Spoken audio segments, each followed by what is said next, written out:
chapter 8 of the summer book club we're doing with other Catholic moms here on YouTube. The book is the Handbook for Catholic Moms. It was titled Working Things Out, a Balanced Look at Career Issues and Mothering. So I'm a stay-at-home mom. I have made a video already on the topic of why I'm a stay-at-home mom and praise of stay-at-home moms. And I am a huge advocate of Dr. Laura and her book of praise of stay-at-home moms. So if you're just curious about staying at home in general and like why I did it, you can go check out that video. I will link it down below as well as up in a card somewhere up here.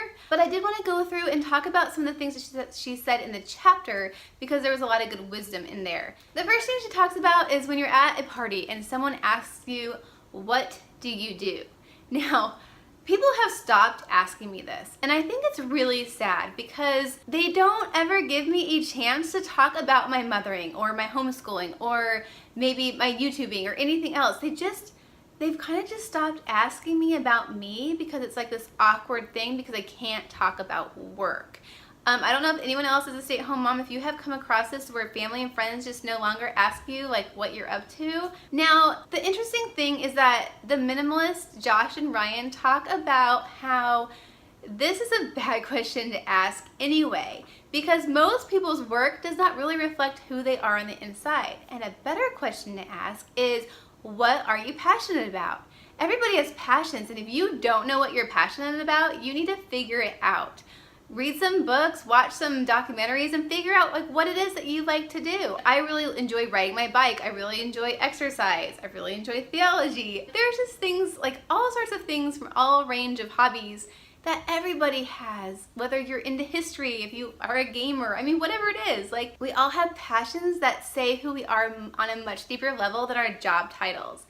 So one thing I suggest is to take their challenge and to ask people, what are you passionate about? Most people are going to be really stumped when you ask them because a lot of people haven't even taken the time to think about, what am I passionate about? So one challenge for you is to write down in the comments below one thing that you are passionate about that you could have as an answer to that question if you were at a cocktail party. I wanted to read you the questions that she had in here that she kind of posed to herself. So really these questions apply to whether you're working outside the home or you're inside of your home with your children or a mix of both. Really, it's all about making sure that we're focusing on God at the center of it, on having a joyful spirit when we are doing any kind of work, and making sure that we're not neglecting our children and husband, which come before anything else. She also had a few different things that we as moms, whether we're working outside the home or not, we need to like kind of check on. So I'm just going to go through these. First one is a check if you're overextended. It is very easy to say yes. And as a homeschooler, I have to be careful because a lot of people will think you're just home all day, so I'm going to give you these extra tasks. However, I have to school my children and I have to prioritize schooling my children. I think there's a great balance between really serving as Jesus wants us to serve. We are not meant to sit at home and only focus on ourselves all day, but we also don't want to overextend ourselves to where we don't have enough time to feed our family or to take breaks or, you know, those kinds of things. So it definitely matters about what stage of life you're in and whether your children are home or in public school, like how much of yourself you can give. And it's just important to kind of recognize that and not to overextend yourself. It's also important to talk to your spouse. I love, again, I'm a Dr. Laura fan, so I'm all about the husbands. But I love how she says that husbands are not mind readers and you have to communicate with them. And then you guys know we have to communicate in like black and white terms for our spouses. They do not like get subtle hints, at least mine don't. So, you know, I can say, can you take out the garbage? And he will. Now, he might not do it at the same time that I want it done. So she does talk about having monthly meetings, which I think are great. I think talking like kind of like you would do with a budget, sitting down at the beginning of the month and saying, what does our month look like? What's going on this month? What appointments are there? What are our goals this month? And what do we want to do on the weekends? Just really having more of a plan for your life than just kind of going through it and then having, you know, expectations that aren't met and then having resentments build up. That is just a good marriage advice in general. It also says that if you need support, look to God first. Yes, look to God first.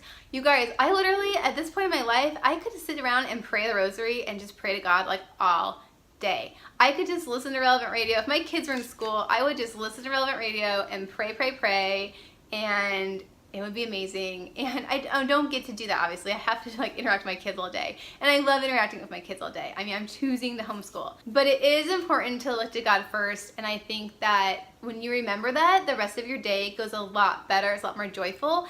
And it's a lot more other focused. Take coffee breaks. Now I just talked about this in I think my last video. Please take a break, sit down for 10 minutes, time yourself if you have to, and read something spiritual. Something like well written and just something that's close to God. Also just make sure that, you know, your home is your work environment. If you're home most of the day, and mine's an absolute mess right now. I just looking around my bedroom alone. You can't see it, but it's messy. I try to clean once a week, like a clean, so my house is clean for the whole week. And then the tidying and the putting things away. Man, the putting things away. When all 4 of you are bad at putting things away, it does not happen. And like all 4 of us are bad at it. And so like if I don't do it, no one does it. And like I'm not that great about putting things away either. Thank goodness my house is not any bigger than it is, like 1,700 square feet, and that's about max for me because it's still messy.